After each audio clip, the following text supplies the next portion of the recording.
show a like and a share. Like the show, share the show. Like the show and share the show. Take a look at the screen. Hey, Ginny Who. Thank you, Ginny Who. We appreciate you on Twitter. Live on all social channels. We encourage you, the viewer and listener, to help shape today's discussion on a Tuesday after we were off yesterday for the Labor Day holiday.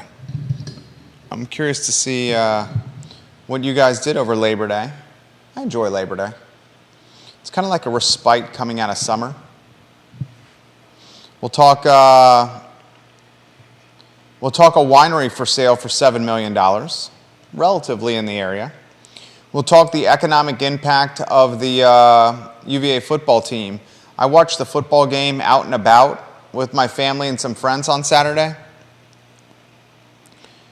Man, the UVA football team has an economic impact, pro and con, on Charlottesville, Central Virginia, and beyond.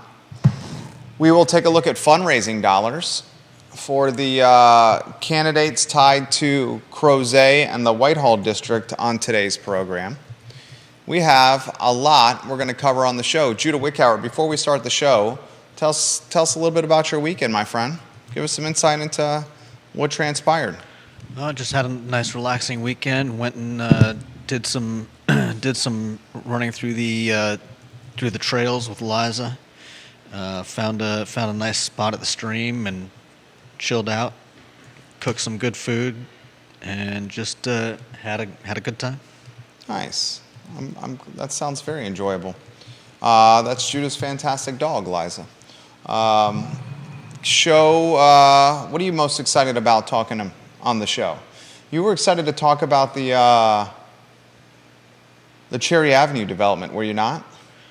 Yeah, I think it's shows a lot of promise, and I think that's an area that could really use that kind of a boost to the economy, to the neighborhood, and I'm hoping for good things there.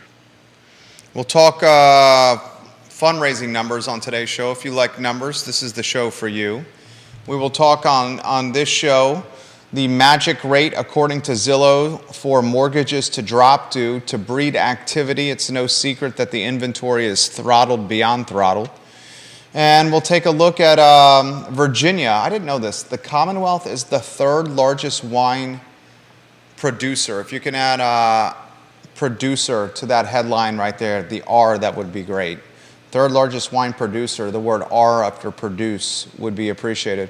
And then we can rock and roll J-Dubs when you are ready, guys. Viewers and listeners, we work hard for you, and the only thing we ask in return is liking and sharing the show. A talk show that is truly interactive, where you, the viewer and listener, will help shape the discussion of our fine and fair talk show. I'm ready to rock and roll when you are there, Judah. Quiet on the set.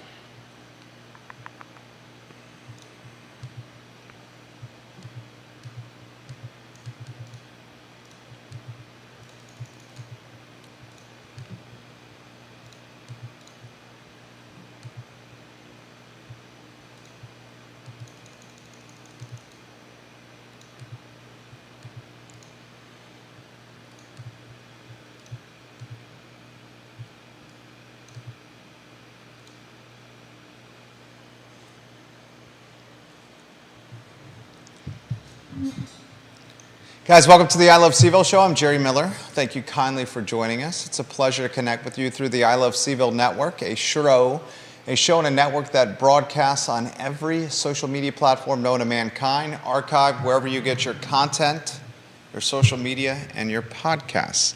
If you want to take a look at the screen for some of the topics we'll cover today, man, that Virginia football game was a shellacking.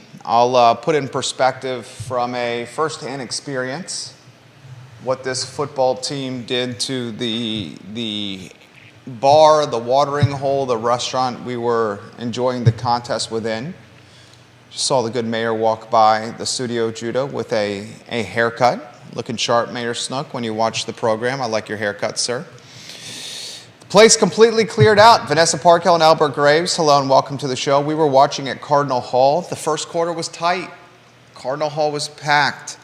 The intensity and the excitement and the passion for the orange and blue in this football team were palpable and tangible. Then Tennessee goes on a run. We head into halftime, and literally Cardinal Hall cleared out. Literally cleared out. And as we were clearing out, I spoke to one of the team members over at Cardinal Hall as we were paying our bill. And this particular individual said, for lack of better phrase, damn this team. Because the business went as the score started getting more lopsided. I want to talk about the impact of this team and ask you, is there any other entity, activity that has more economic positivity or negativity associated with it than a home football schedule or just games in totality for this program? I want to talk today fundraising dollars, Albemarle County candidate fundraising dollars specifically. We'll take a look at TJ Fadley versus B. Lepisto Kirtley. We will take a look at Meg Bryce versus Allison Spillman. We will take a look at, on this program, who is doing what and where from a fundraising standpoint on the show. Some of these numbers may surprise you. They certainly surprised me. Some are extremely lopsided, and what is some very important elections that are coming up here as we inch closer and closer to November. Guys, I'm looking at my calendar right now, and Judah, this is one for you as well. We are now 2 months away, 2 months and 2 days away from Election Day here in Central Virginia. Board of Supervisor elections, school board elections that will have monumental impacts on our community. We'll talk about that on today's show. We'll talk about a winery for sale, New Kent Winery to be exact, for sale for $7 million asking price. We know the business well. We'll let you know what $7 million asking price will get you at a winery that sees over 100,000 people between Richmond and Williamsburg. I mean, this is literally a hop, skip, and a jump from us.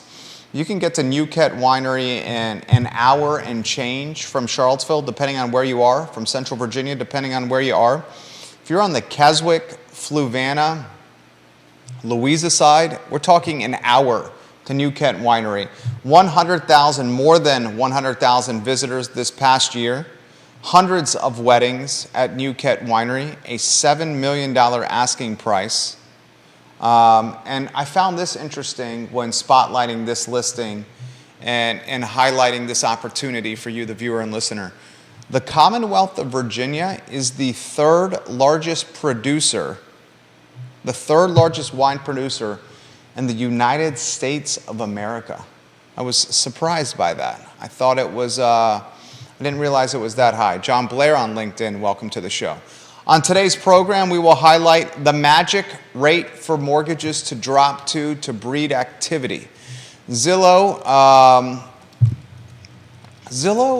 whether you like Zillow or not, Zillow and its data, its metrics that it provides the marketplace are becoming an arbitrator or a barometer for much in the real estate industry. And Zillow's got a fresh survey that's out asking consumers and potential buyers and sellers, specifically sellers of home, what the mortgage rate needs to drop to, the 30-year fix, for folks to consider listing their homes. And 71% of those surveyed said that it was between 5 and 5.5%. 5 and 5.5% if you want us to start listing your houses. That's a long way to go. John Blair put this on my radar first. John, props to you. You put this on my radar, I think, maybe over a year ago, when rates were in the 3 to 4%. You said the golden handcuff factor was going to be an influence with inventory, and he was absolutely right. I mean, there is a 82% of folks in the United States of America that are homeowners have a rate of 4% or less. Now, those 82% likely sitting on significant equity, but they're not moving. They're not moving from their house or capitalizing on that equity, Zillow says, until rates drop below 5.5%. We'll talk about that on today's show. I want to highlight new office space that we have in our portfolio. Purchased some new space. We are bringing it to market later this week. And this office space, much like the large portion of our portfolio, is executive office space. We're going to bring 5 additional executive offices to market. They're about 120 square feet each. I cover the cost of Ting fiber internet. I cover the cost of electric. I cover the cost of bathroom cleaning and water. And it's a flat $425 per month per office with these 5 additional units that should be done soon. That takes our portfolio to 29 or 30, I'd have to look. 29 executive offices and 2 condos under ownership and currently for rent. 5 of them coming to market. If you're a small business owner, if you're a therapist, if you're an entrepreneur or a software developer, $425 a month, 1-year lease. I cover the cost of Ting fiber internet, the fastest internet possible. I cover the cost of electric, bathroom cleaning, and water. So it's a flat $425 per month. There's a parking garage literally next door to my building, the Market Street parking garage, where the first hour is free for your clients. You won't beat that price, and I expect those offices to be rented quickly. I want to weave Judah Wickower in on a 2-shot. Give me a thumbs up when that 2-shot's ready to go. Not only is he the director and producer of this fine and fair talk show, he's a brother from another mother, he's a friend, he's family, and his perspective is valued and welcomed on the show. Jason Howard, Rio Road, I'll get to your comment in a matter of moments. Johnny Ornalis, the owner of El Mariachi, hello, welcome to the show. Deep Throat, we'll get to your program. 4 states currently watching the show. I was having this conversation earlier today with a prospective advertising partner, real estate developer, works in finance, funds opportunities. Is trying to get in the mix with the deal flow that's coming across the table over there. And he said, Jerry, I found your show, mention you, Judah, as well. I found your show at the beginning of this year, and I'm literally watching every single day, either live or while working out at the gym in podcast form. He also mentioned he cannot remember the last time he has read, watched, or listened to any other local news outlet in Central Virginia besides what we're doing right here. I want to talk about the game on Saturday. You're a good guy to talk to about this because sports is not your forte, but you're a man of reason and common sense. My family and I and some friends were at Cardinal Hall on Saturday. I mentioned this on the Jerry and Jerry Show, our sports show, which airs Tuesdays at 10:15 a.m. with Jerry Ratcliffe, the Virginia Sports Hall of Famer. We're sitting at Cardinal Hall, right? I'm enjoying a hot chicken sandwich. My wife, my family, enjoying the fried chicken salad. Our oldest son has a pretzel with some mustard in front of him. Our youngest son has no teeth yet, so he couldn't eat the pretzel or the hot chicken sandwich or the salad. He was sticking with the formula, and that made him quite happy. And we're at Cardinal Hall, and it's one of the... Have you been to Cardinal Hall, J-Dubs?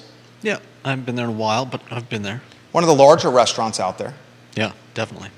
Cardinal Hall and Three Notch Brewing Company, Timberwood Tap House, Lazy Parrot Grill, any you can think of. I'm talking large restaurants in Charlottesville. What do you guys think are the largest restaurants from a seating capacity in Charlottesville, Virginia? Let's go on the downtown mall. What's the largest restaurant? Hey there, we got some fans outside. Largest restaurant on the downtown mall. What would you say? Maria Marshall Barnes, hello. Johnny Ornalis, this is right up your alley, Johnny. Despite being split in half, isn't the Bebedero pretty decently sized? I don't think we could call Bebedero one of the largest because, as you highlighted, it's split in half with Rockfish Brewing Company. Yeah. So I'd say Rockfish and the Bebedero are not number one downtown. Viewers and listeners, what is the largest restaurant downtown from a seating capacity standpoint? Let's go from the pavilion side this way. Passiflora is not open yet. J.R. Hadley and Laura Fonner. J.R. Hadley's the silent investor. Laura Fonner is going to be the face of the franchise, the face of the brand. Wood Grill Buffet from Albert Graves is a damn good suggestion. Wood Grill Buffet is massive. What was the Korean barbecue restaurant you went to with your family? That's fairly large. Yeah, what is that called? But just from the size standpoint, the one on Route 29, Albert Graves may have just named it. Good stuff right there from Warrior AG, Wood Grill Buffet. Warrior AG, viewers and listeners, is Wood Grill Buffet larger than Three Notch Brewing Company from a size and seating standpoint? I'm curious of what the viewers and listeners have to say on that one. Cardinal Hall is massive. Yeah. Cardinal Hall has the back room that's available for rent, for reservation. Cardinal Hall has the massive dining area, a beer garden with those picnic-style benches. Yeah. Vanessa Parkhill says Vivace is large. That's a great suggestion. We should start putting this on a list. Largest restaurants from a seating capacity in Charlottesville, Virginia. I'm going to put Wood Grill Buffet on there. I'm going to put Three Notch Brewing Company on there. I'm actually going to Three Notch on Thursday for an investor real estate mixer. So I'll get a feel for how big that seating area is. Cardinal Hall is one of the largest ones. Lazy Parrot Grill is sneaky big. Because Lazy Parrot Grill not only has the outside seating on multiple areas outside, but the dining room is quite large. Yeah. What am I missing, viewers and listeners? What's the largest dining room on the downtown mall? Is the largest dining room on the downtown mall Whiskey Jar or Miller's? Miller's has 3 floors, but I'm not sure Miller's from a seating standpoint can accommodate a lot. In fact, the seating is quite small. A lot of standing area. Here's my point, and I'm curious of your take. Good call, Vanessa. Great call. I'm responding to your comment. J.O., I'm very curious of your opinion on this one. Is the Hibachi Grill still open? I don't think it is. We're getting a little Hibachi Grills on the feed. Grill. Boylan Heights is massive. That's a great call from Scott Aaronworth in Virginia Beach, the Esquire. Boylan Heights needs to be on that list. Great call, Scott Aaronworth. You know food like the Pope knows holy water, Scott Aaronworth. You know food like the Sisters of Mercy from Walsingham Academy know pain, especially to yours truly. But my point is this, J-Dubs. We're at Cardinal Hall. First quarter, it's super tight. Second quarter, Tennessee pulls ahead. And by halftime, the entire place was empty. And one of the barkeeps mentions to me, and lack of better, I'm using PG-13 language here. He says, there's Scotty Will right there. Good to see you, Scotty Williams. He says to me, F this team and F this program. I can't tell you how often we see this phenomenon here where the entire place clears out when this team starts getting blown out. Those were his exact phrases. Exact phrase. It leads me to ask this question. We've talked about it on previous shows.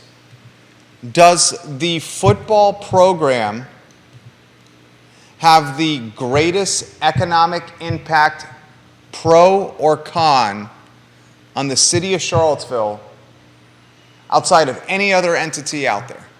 We know there are days that have larger economic impacts. We've talked about graduation day, move-in day, move-out day.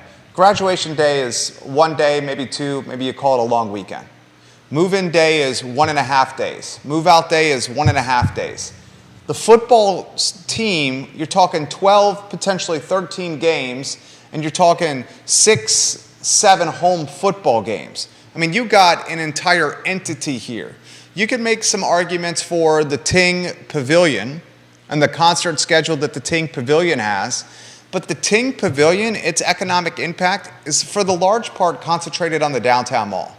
If someone's going to a concert at the Ting Pavilion, they're likely not matriculating. There's that word again. They're likely not walking to the corner, Route 29, Pantops, Midtown, and all those watering holes looking sharp. Marquise Johnson, good to see you. Good to see you. They're staying on the downtown mall. They're also probably not, maybe somewhat, but not as much coming from out of town. Right. Right. I mean, it's certainly not as far as they're coming. I mean, we talked on the Jerry and Jerry show. JMU is scheduled for Saturday and a 12 o'clock kickoff on ESPNU at Scott Stadium. The Dukes are a 7-point favorite, and JMU's fan base on the message boards and on the fan pages is saying they're going to bring 20,000 fans to Charlottesville on Saturday. The JMU football program is expected to bring 20,000 fans to Saturday's 12 high noon kickoff.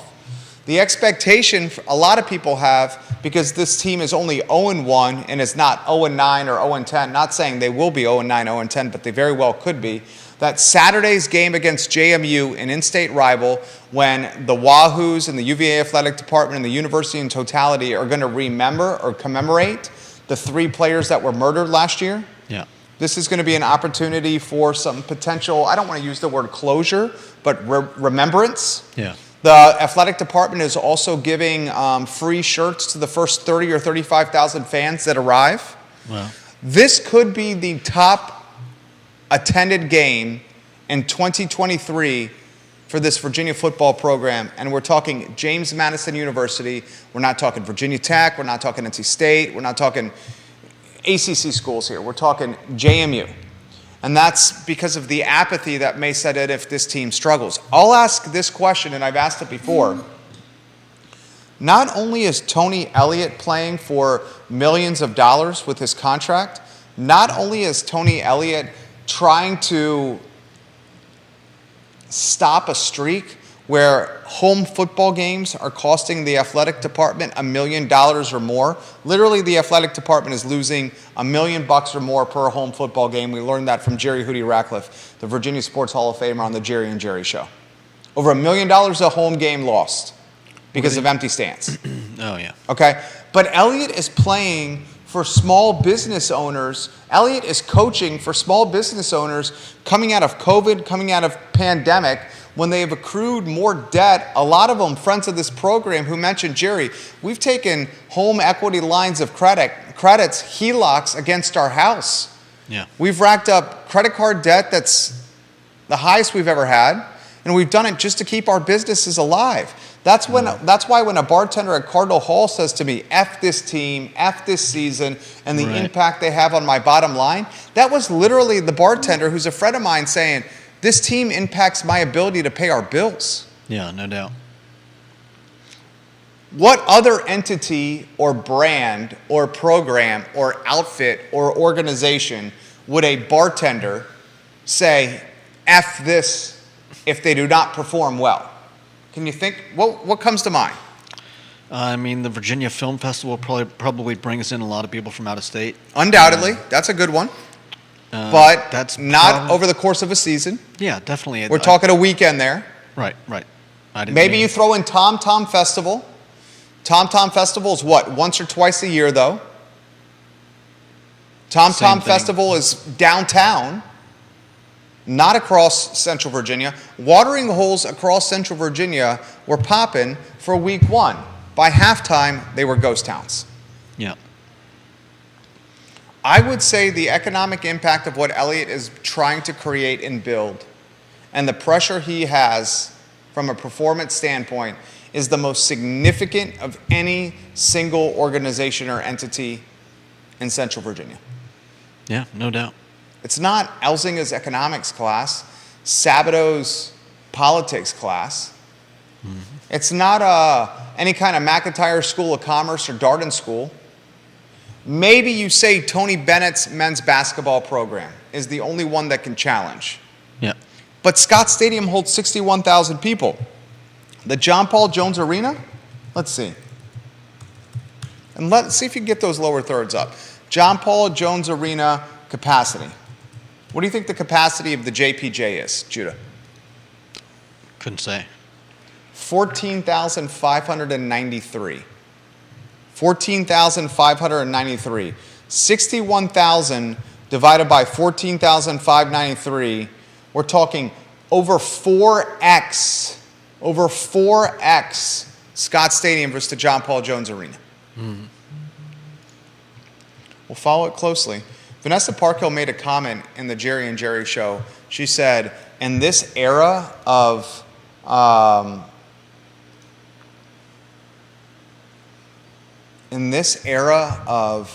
transfer portal and being able to get superstars from other programs, the heat and the pressure on Tony Elliott has never been greater than right now.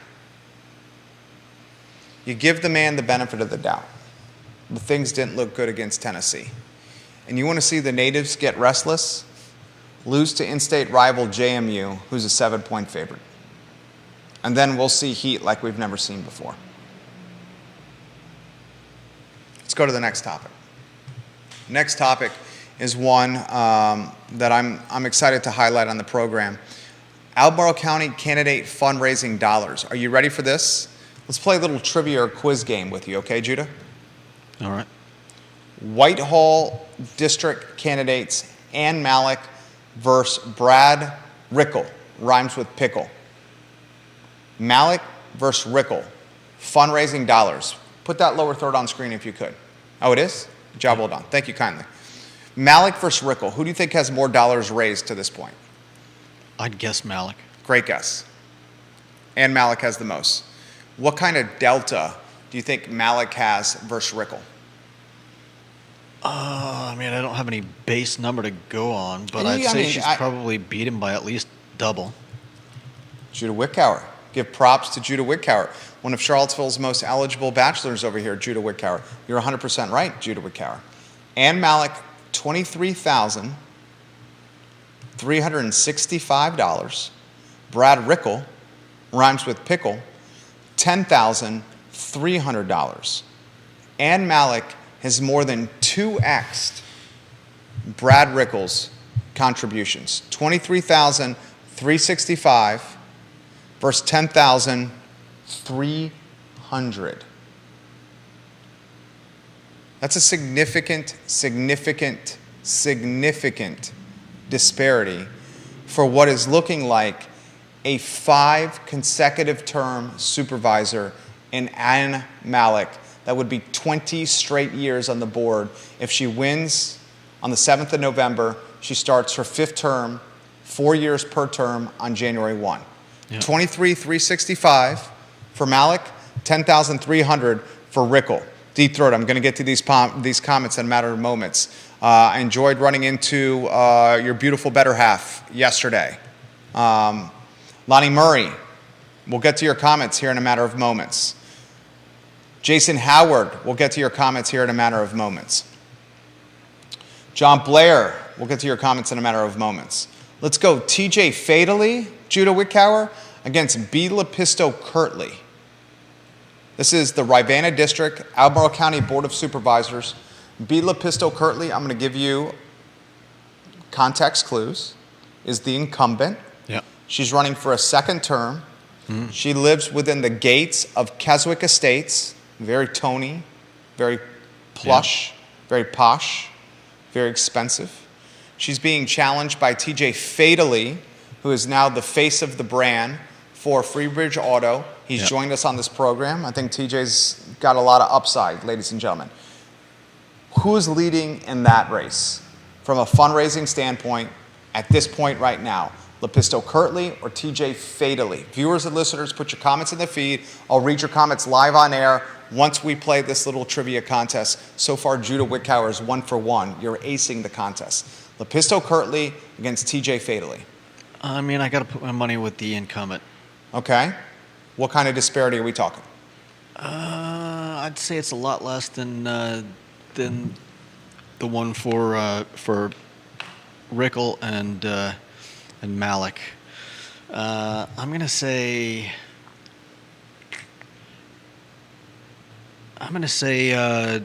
he's at. I'm gonna guess he's at 3/4 of what she's got. Okay. I appreciate the guess. You were right and wrong. I'm going to say right now you're at 93% still in A. You're right with Lepisto Kirtley, the incumbent. So difficult to beat an incumbent in a local race. The value proposition of name recognition should never be underestimated. Lepisto Kirtley has raised $18,100 according to a fabulous website, VPAP, vpap.org. TJ Fatally has raised $6,700. Oh wow! That is almost a Even 3x worse, delta. Yeah. 1/3. That is nearly a 3x delta right there. I thought maybe his local celebrity might have given him a boost, but The local celebrity meaning the Freebridge Auto commercials? Or the fact that he's been on the I Love Seville show? He's a good-looking guy. I was going to say well-spoken guy. Yeah.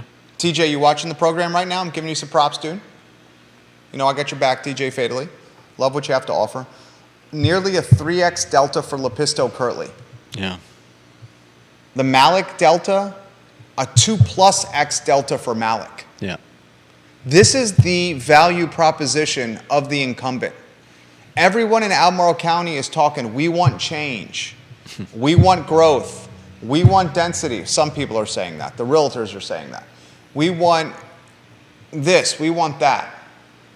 Here's what it comes down to. Fundraising dollars, although they do not determine an election, No. they are a KPI that can be used to predict an outcome. No doubt. Malik is dominating. Brad Rickle rhymes with pickle. Lepisto Kirtley has got basically a 3-to-1 edge over TJ. Mm-hmm. Hey, I encourage the TJ Fatally show on the I Love Seville network between now and election time. TJ, if you want to get your perspective, your face, your platform, your messaging out to the masses, signs are one thing, knocking on doors are another. But there's no more succinct or efficient way for you to get your message out to the masses than the TJ Fatally show right here on the I Love Seville network. Let's go to one of my favorite races, a race that is offering fodder for this talk show, that has offered fodder for this talk show for what, a year? You know the one I'm going to get to? Yep. Which one? The one between Dr. Bryce And what's the name? I can't think of it right now. Ass? Are her initials? Ass. I mean, those are her initials. Oh man. Allison Spillman. Yeah, that's right. Allison Spillman, Meg Bryce. Who do you think's winning this? Think Albemarle County. Who do you think's winning this from a fundraising standpoint? From a fundraising standpoint, I'd give it to Spillman. This is Charlottesville, Albemarle area. Judah. Am I wrong? You're wrong. I'm wrong. You're wrong. Wow. You're wrong. Bryce is beating Spillman like a drum. That's amazing. I'm surprised. Bryce, 41,505 Wow. campaign dollars raised. Of any candidate in the Albemarle County races right now, Dr. Meg Bryce has raised the most amount of money. Meg Bryce is shellacking her opponent. And She's it's not even shellacking close. Everybody. She's shellacking everybody. How much do you think Spillman has raised, according to VPAP? Compared to the 40, I mean, I don't think she's getting. I'd say 4,000. 14,916. 14,000. 14,916 for Spillman. That is a difference, ladies and gentlemen, that is substantial. Yeah. We're talking Not quite at 3x. They're both still impressive for a school board seat. It shows you where the focus is for voters this year. No doubt. Voters care about schools this year as much about local government and running the budget of Albemarle County. In fact, I would say schools, and viewers and listeners, put your comments in the feed. I would say that voters are more interested in schools this election cycle. It's an off year. No presidential race, no governor race. I would say parents are more interested in schools than they are in actual Board of Supervisor races. Definitely. Meg Bryce has $41,505 raised versus Allison Spillman's $14,916. To put that in perspective, Meg Bryce has raised more money than the entire TJ Fadley and Bela Pisto Kirtley combined. Yeah. Meg Bryce has raised more money than Ann Malik and Brad Rickle, who are running for Whitehall seat, combined. Yeah.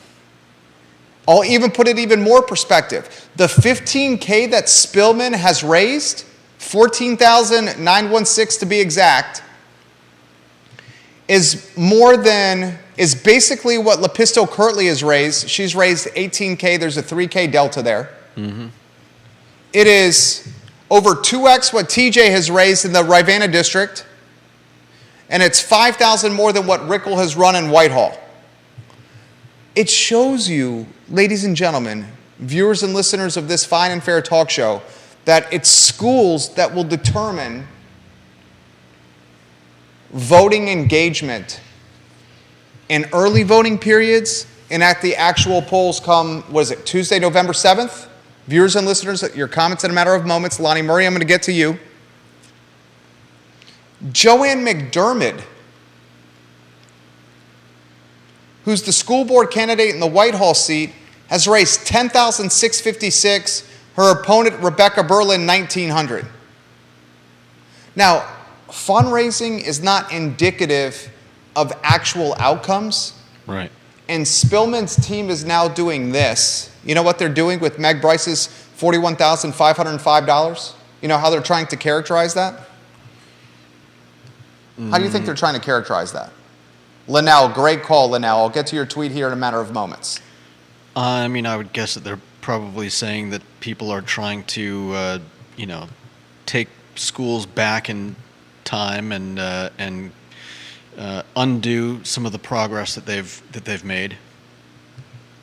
They're trying to spin it. Even Jim Duncan is doing this. The realtor with Nest Realty, he's in the Whitehall district. He's been trying to spin this. He's doing a little spin doctor tactics, Jim Duncan on Twitter. I very much encourage the realtors to stay out of politics. Jim Duncan's been saying on Twitter, follow the money. Follow the money. He's a huge Spillman supporter, and he's saying, follow the money. Watch what's happening. Forward Albemarle's doing this. Spillman's team is doing this. Gillikin's doing this. Stephen Johnson's doing this. Livable Charlottesville's doing this. Some of the folks with the Albemarle County teacher union are doing this. They're trying to utilize or spin it like buying an election. Yeah. I don't call that buying an election. You know what I call that? What do you call that? Good campaigning. Hard work. Door knocking. Being good at raising funds. Having a platform that resonates with voters. What resonates more with voters than potential voters pulling out their checkbook and donating money? I mean, it would be good to see a breakdown of that, but I think that goes both ways. I mean, I think I can provide that breakdown. I think we often see this kind of thing in we often see this in campaigns and fundraising, and one side trying to discredit the other. What do you think is the top donor from a single donation for the Bryce campaign? You mean the highest amount from a single donor? Single person. I'm looking at every single donor right now, according to VPAT. 5,000. It's a good guess. You've done really well with this. Props to you. Thank you. Mary, I'm going to mess up her last name. Mary Menefee, M-E-N-E-F-E-E. Mary, first name, last name, Menefee, M-E-N-E-F-E-E. Donated, how much do you think you said? I guessed 5,000. $2,500. So I really want to put this in perspective. For anyone that says someone's trying to buy a candidate. Right. There are no major donors who've donated like half of the total. There it is. Judah Wickhauer bringing a game. Every day you're stepping up your game around here. Thank you. Sincerely mean that. Anyone who says Duncan's done this on Twitter, Jim Duncan. I said Gillikin's done this. Yeah. Forward Albemarle spinning this. Allison Spillman's trying to spin it this way. Mm-hmm. Buying an election. If the top contributor to the campaign has donated $2,500, that's not what's happening. Right. We don't have a Sonia Smith rainmaker scenario happening here. Right. We just have a grassroots campaign. The second largest donation, Barbara Kilberg, $2,000. Third largest donation, Richard Park, $2,000. Fourth largest donation, Nicole Athey, G-Note. Turner Behringer, G-Note. Nancy Bryce, G-Note. That's probably family of Meg. No Lindsay doubt. Burton, G-Note. Edward Burton, G-Note. Blair Cecilo, I'm screwing up your last name, Blair, I'm sorry. G-Note. Cassandra Dunwell, G-Note. Richard Gilliam, G-Note. A lot of G-Notes. This is just grassroots campaigning. Yeah. That's all it is. You watch and you listen to this show because I speak the truth. It's not about popularity. It's about speaking the truth. That's what we do on this talk show. And that's why you watch the show.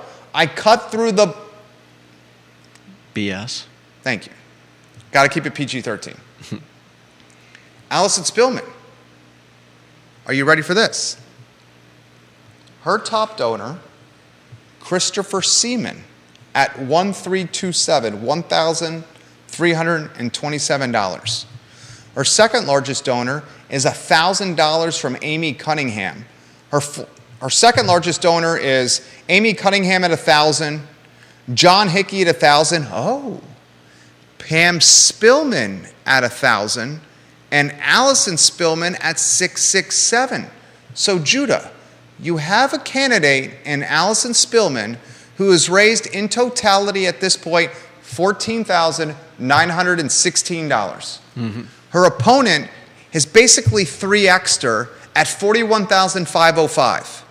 Of Allison Spillman's $14,916, ladies and gentlemen, 1,000 came from Pam Spillman. That's the second largest donation, tied with two others. Mm-hmm. Allison is in the 3 slot herself at $667. Is that grassroots campaigning? There's no problem with donating to your own campaign. I got no problem if you donate to your own campaign. Yeah. I do have a problem if you're trying to do BS, phony, and fake spinning. And BS and phony and fake spinning in this race is one party saying they're trying to buy it. Right. They're not trying to buy it. They're just knocking on doors and more persuasive with opening up checkbooks. And that's probably indicative that people are ready for a change. And if you're talking about buying it, you got Pam at a G-Note and Allison at 667. That's over 10% right there. Mm-hmm. I have no problem with family donating. Bryce has got family donating to her campaign as well. Why I'm talking about this on the show, the Board of Supervisor races, Mike Pruitt's running unopposed. He's going to be your Scottsville District Supervisor. Malik and Rickle have a combined $33,600 for Malik and Rickle. $33,600. Bryce is beating them by 8 G's. Fatally and Lepisto Kirtley have a combined, quick math, $24,800. Bryce is nearly 2x this. Mm-hmm. My point is this. It's schools and education and unions and bus driver shortages. Yeah. And academic performance. in teacher shortages, in morale, in curriculum, in quality of life, in fights. Did you see the story about Albemarle County putting in vaping sensors in the bathrooms? Did you see that story? No.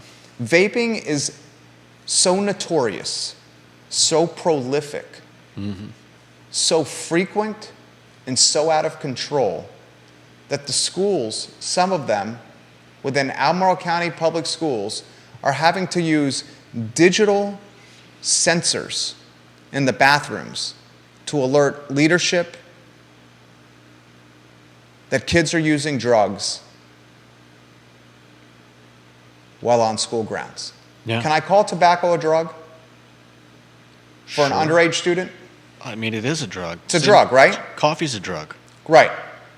And especially when the limit is 18, right? And especially when it's not allowed on school grounds. I feel like I can legitimately say tobacco is a drug if you're doing it in the bathrooms at Albemarle if you're a student. Yeah. Because it's not allowed on school grounds and you have to be 18 to do it. Right. Sensors in the bathrooms.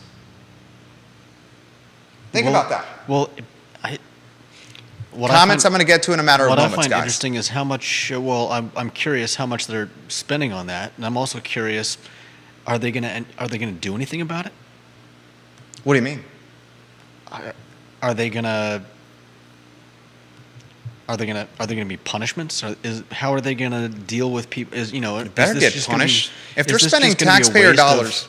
Go Yeah, ahead. it's just going to be a waste of taxpayer dollars where they put in these things and then don't end up, because I think we've heard in the past about lack of. There was the sexual assault incident. JV locker room? Yeah, Who reported that first? we did. We did. But the point being that was the school really interested in getting to the bottom of that, or did they only did it only become a thing when it became a thing? It became a thing because we talked about it on this show for about 2 weeks. Yeah. And then when we talked about it on this show for about 2 weeks, the legacy, antiquated, dinosauric media, TV, radio, print, followed suit. And because we talked about it for 2 weeks, and I didn't highlight this while talking about it, but now everyone knows in retrospect, I watched the video.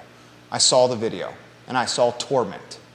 And those that were involved with the torment, it wasn't hazing, it was a crime, were arrested, as they should have been. And that's why I made it such a priority on this talk show, because I don't stand for bullying. Yeah. I want our sons to mature and grow up into the young men on the playground or in the classroom that are friends with every group of people. Not just the cool kids, not just the athletes, but those that are into math, those that are into science, those that are into debate, those that are into chess, those that are quiet, those that are into music. That's what I was, that's what my wife was. We migrated from demographic of student or friends and did not stay siloed with just one type of class of classmate. Yeah. I want our sons to mature into young men that will not stand up for bullying, that will get involved and break up a fight or say, what you're doing to that kid or to that gal ain't cool, stop it right now. Yeah. That's what I did, that's what my wife did. And you know what that's called? It's called being a leader. When you stand up for what you know is right, regardless of community backlash, that's called being a leader. And we call it a world of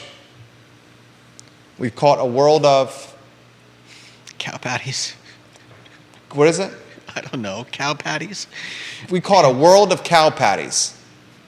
When we were talking about that crime in the locker room, people said we were blowing it out of proportion. Well, guess what? The Albemarle County Police Department did not think that way.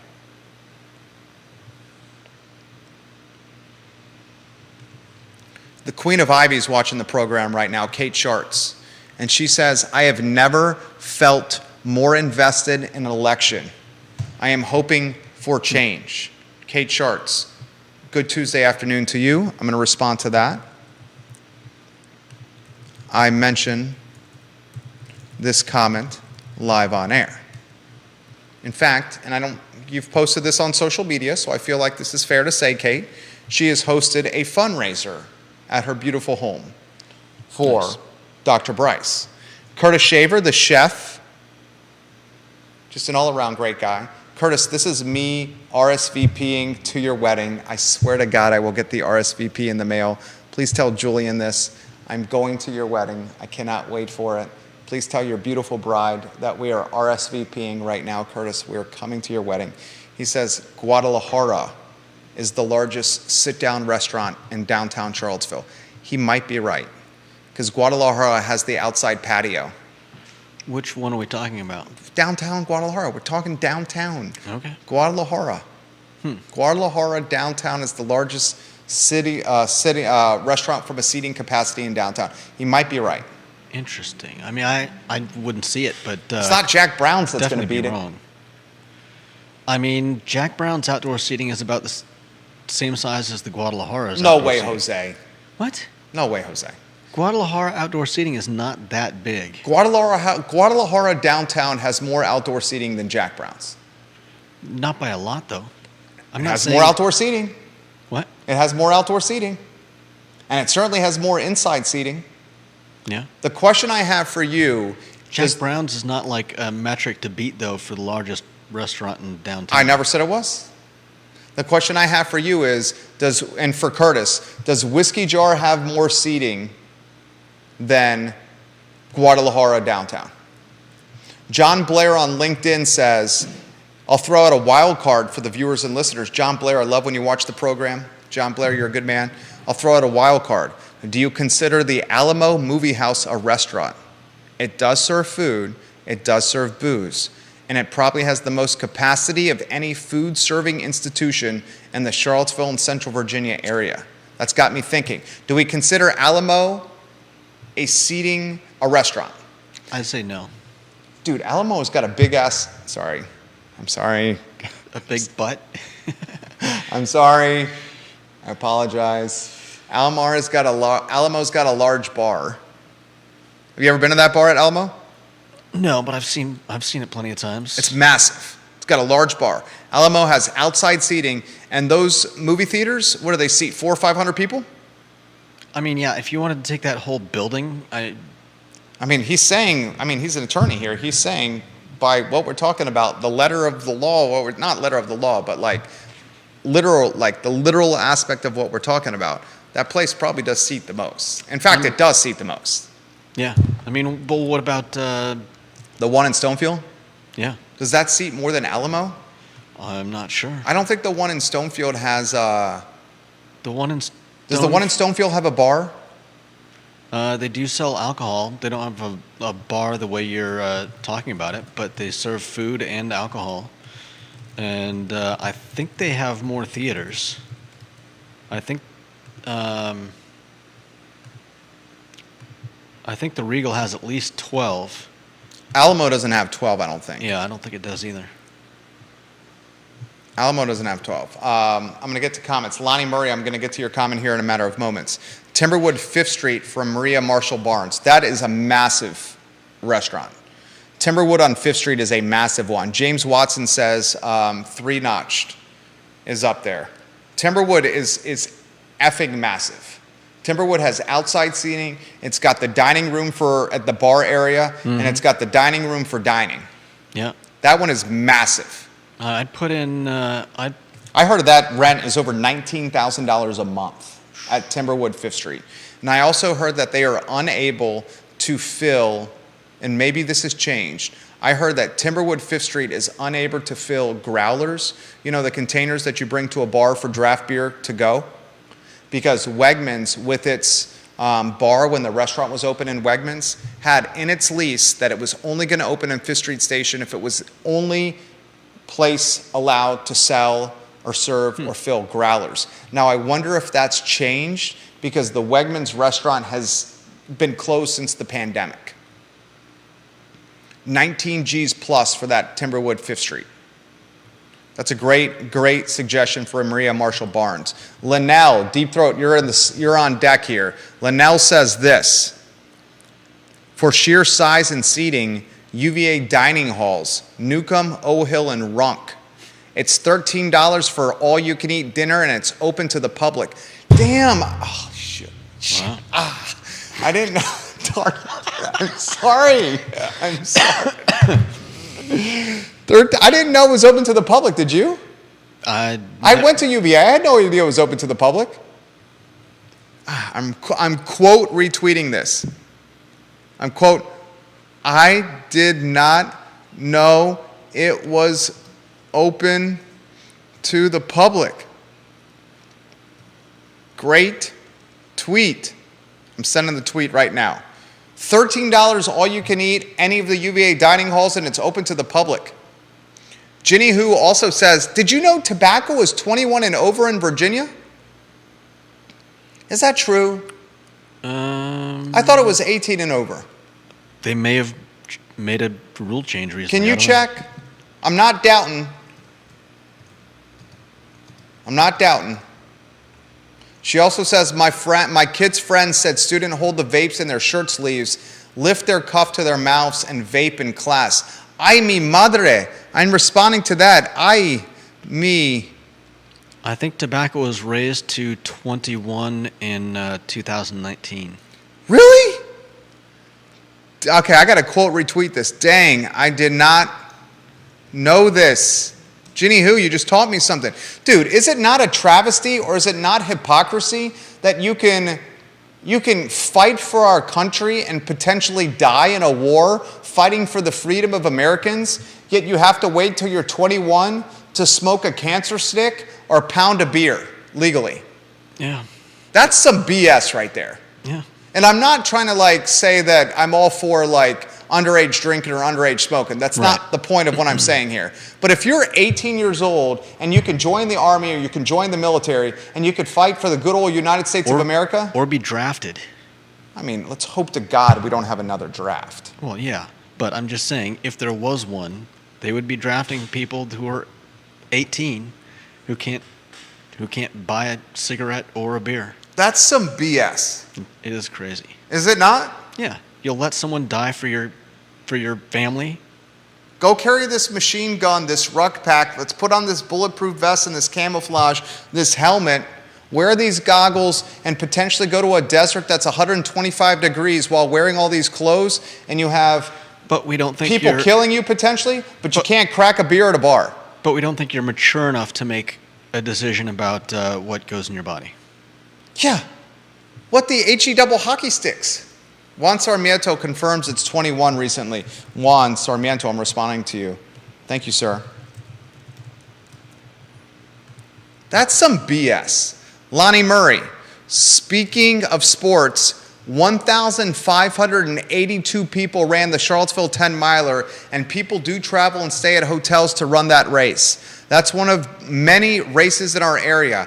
I'd argue that if you add running and cycling together, that their impact is way higher than football and they don't have the same infrastructure costs. He says, I'll add to that, Lonnie Murray says, that I've spent a ton of money locally on marathon trading this year on shoes and other equipment, and I've chosen to spend that money locally. That sounds like Ragged Mountain Running Shop. Lonnie, is that a Ragged Mountain Running Shop purchase right there from you, sir?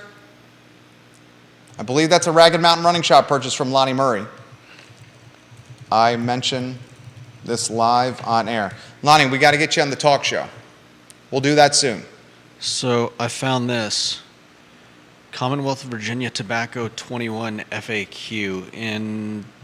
On July 1st, 2019, the age went to 21. But get this. Active duty military personnel who are 18 years of age or older may purchase tobacco, nicotine vapor, and alternative tobacco products. So at least in the case of cigarettes, can they do booze? They've still got a choice. I doubt it, but I can check. So join the Army and we'll let you smoke because you're risking your life. Yeah. Can they drink? I doubt they can drink.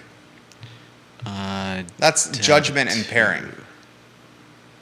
Maria Marshall Barnes says, Judah and Jerry, the one school resource officer at Albemarle High School, is going to be awfully busy with the vape problem. I'm curious to see what the policy will be if they are caught. What do you think the policy will be if they're... Dude, here's what the policy should be. Are they even going to do anything? I mean, if kids are acting out, then what do? They send them back to the class. Dude. Are they really gonna crack the whip on this? Parents watching this program, tell me if you agree or disagree to this. Maybe you're the voice of reason here. I'm a passionate, emotional guy. That's what the yin to my yang over here. If a kid is caught, puff, puff, pass, hitting the hippie lettuce, the chiba, the weed, the marijuana, the cabbage, on school grounds, in the bathroom, it should be suspension. It shouldn't be expulsion. But if a kid is burning green, do they burn green anymore? Do they burn green anymore, or is it just vaping? Burning green is so much more like communal, and burning green is so much more like socially accepted for some reason, so much more like holistic and ritualistic than vaping. Vaping seems like more...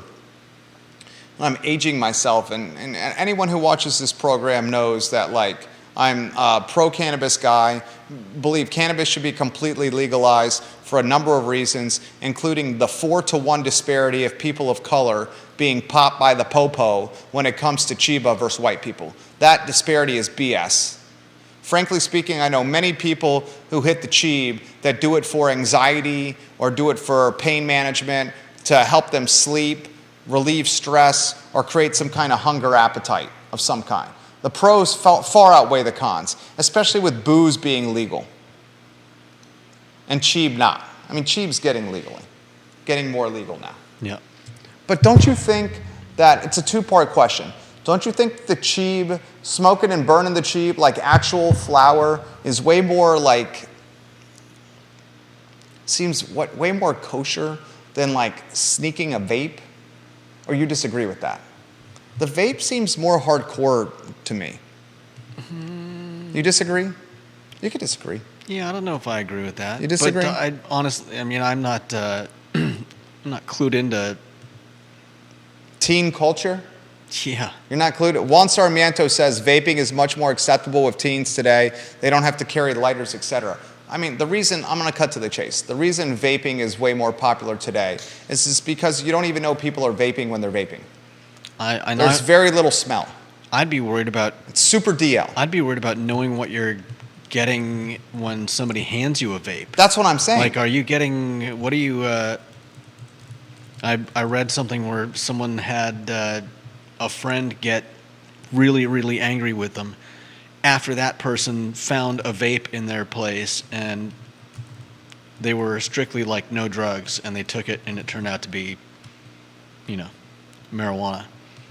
They just thought it was a vape, and they were blaming the person whose home it was, despite not asking if they could take it, for them getting high. Well, and you don't even know what you're vaping. At least with the flower, you see it's flour. Right.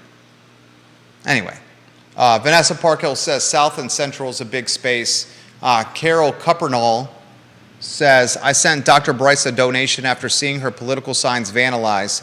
While I agree with much of her platform, I donated only one time to a school board candidate previously in my 26 years in Charlottesville, and I had no plans to do so this time. However, I felt the need to respond against the typical socialist civil nonsense that materialized into what has become the routine destruction of conservative candidates' political signs. Great comment right there from Carol on donating to Dr. Meg Bryce's campaign. Vanessa Parkhill of Earlysville says, I encourage voters to meet Meg Bryce. She is passionate about bringing academic success to the students of Albemarle County. Go to an event and listen to what she has to say. Give her a chance. Vanessa, I'm responding to your comment. I would be remiss not to get to Deep Throat. I mentioned this live on air. I have my Tuesday VIP conference call in T-minus 8 minutes. Please keep me on point here, Judah. Deep Throat says this. So I was out in Western Almar yesterday. I don't know if this connects with money, but I saw tons of Bryce signs and few Allison Spillman signs. I saw tons of Malik signs and only a handful of Rickle signs. Deep Throat says this, and impressively, Bryce is not getting it all from a right-wing version of Sonia Smith. Lots of donors. Yeah. What I highlighted, grassroots support. Deep Throat also adds, if Gillikin follows the money, it would lead to his couch cushions and a trove of nickels. Deep Throat. Deep Throat. Deep Throat.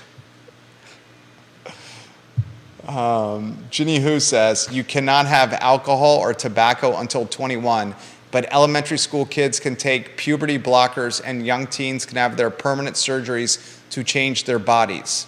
Chew on that, Jerry and Judah. I would hope that that's got to be with parental approval. Yeah. Probably not. Because that is... No, it's not parental approval once they turn 18. I was fair. 18 when I was a senior in high school. Yeah, that's fair. I mean... I was playing squash against an 18-year-old at MacArthur over the weekend. He kicked my tail. 18-year-old at Western Albemarle High School. I can drop his name. I can drop his name. I'm giving him some props. Gordy Fairborn. Gordy Fairborn. 18-year-old, Western Albemarle High School, kicked my tail at squash. Son and scion of the great Luke Fairborn. Gordy Fairborn. Excellent work from you, Gordy. Ooh, a lot of comments on LinkedIn. A lot of people are saying Alamo doesn't count as a restaurant. I would tend to agree. A lot of people saying you go there for a movie and you may happen to eat because it's a captive audience. Yeah. If each of those rooms were just dining areas, there's no way that place would be open as a restaurant. Trey Barham is watching on LinkedIn. He said, I worked in the public school system in Portsmouth, Virginia for years, and I had a kid sell weed directly in front of me in class. Neither kid was suspended. Both were in class the next day. I'm responding. How do I respond to that? Good Lord! Exclamation point.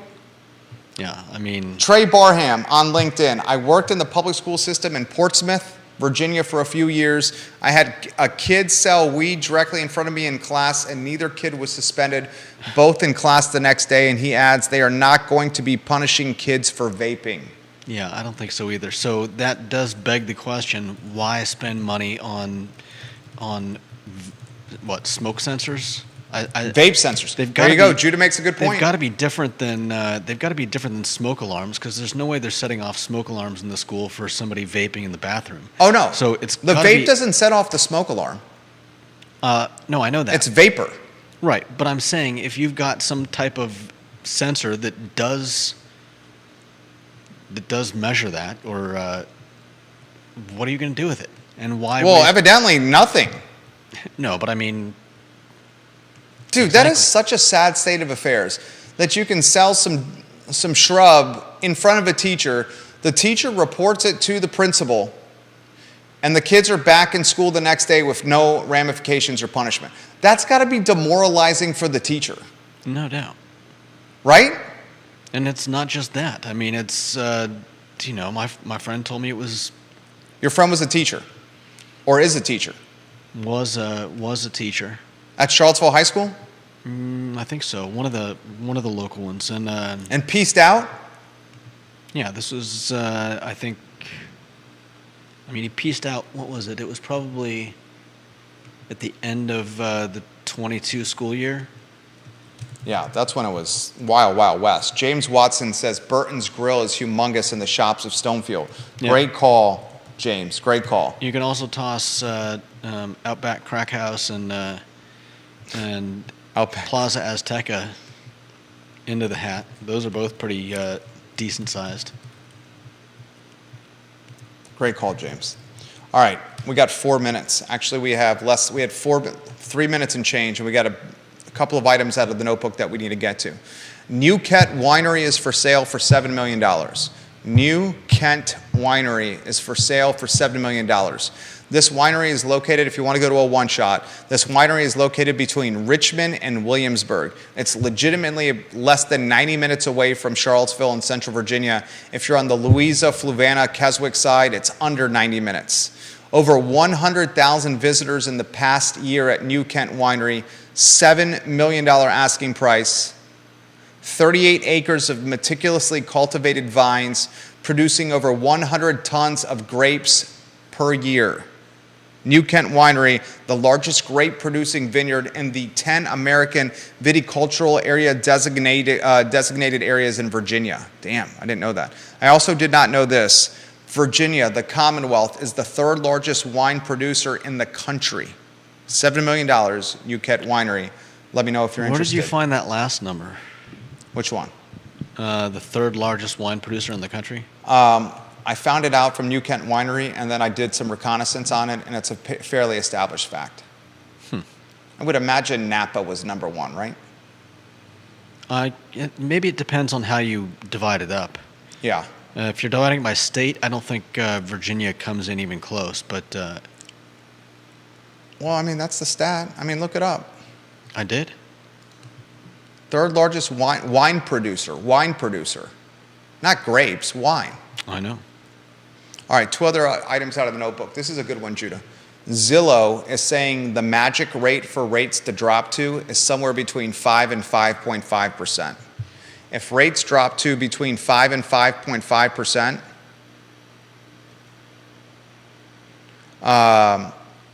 then people will be more inclined to list their houses. Until rates drop to at least 5%, probably a little closer to 5%, we're going to have a throttled inventory ecosystem for a long, long time. And people are saying rates are going to stay high like this, well over 7, in some cases flirting with 8, well into next year. So this inventory crisis ain't going to go away anytime soon. Last item out of the notebook, and then I'll get to a couple of comments on the I Love CVille network from you, the viewers and listeners. I bought some office space, some additional office space. We're bringing 5 new offices to market in downtown Charlottesville. Each office is about 120 square feet, very large, comfortable office. $425 per month. $425 per month. I cover the cost of Ting Fiber Internet. I cover the cost of electric, bathroom cleaning, water. $425 flat per month. Each office is private and secure and has an attached waiting room for your clients to wait for you. You will not find a better deal than that in downtown Charlottesville, especially with the parking garage right next door with 1 hour of free parking in the Market Street parking garage. We'll get to comments here. I have 60 seconds before the conference call. Are you ready to go for the conference call? Yeah.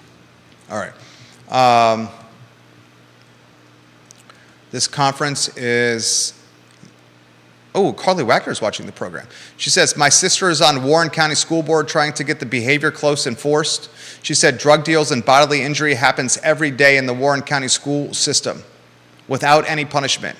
She says the behavioral code, the code says students guilty of these offenses shall be expelled, but they have not expelled any students in years. Further, if you or your kids are part of the bodily injury or get the bodily injury, there are rules to prevent the school system from disclosing who injured your child or who sold them drugs. That stinks. If your kid gets beat up, the schools cannot disclose in Warren County who beat up your kid or who sold your kids drugs. That's effed up. Is it not effed up? That's effed up. Thank you for the words of encouragement on the office purchase, Carly Wagner. 29 executive offices and a couple of condos in the portfolio. Priced fairly and reasonably. He's Judah Wickhauer. I'm Jerry Miller. I'm on time for our conference call. Why don't I call the phone right now? Anything else you want to add, Judah, or should we close her down? Let's close her down. All right. That is the I Love CVille show on a Tuesday. So long, everybody. How's it going?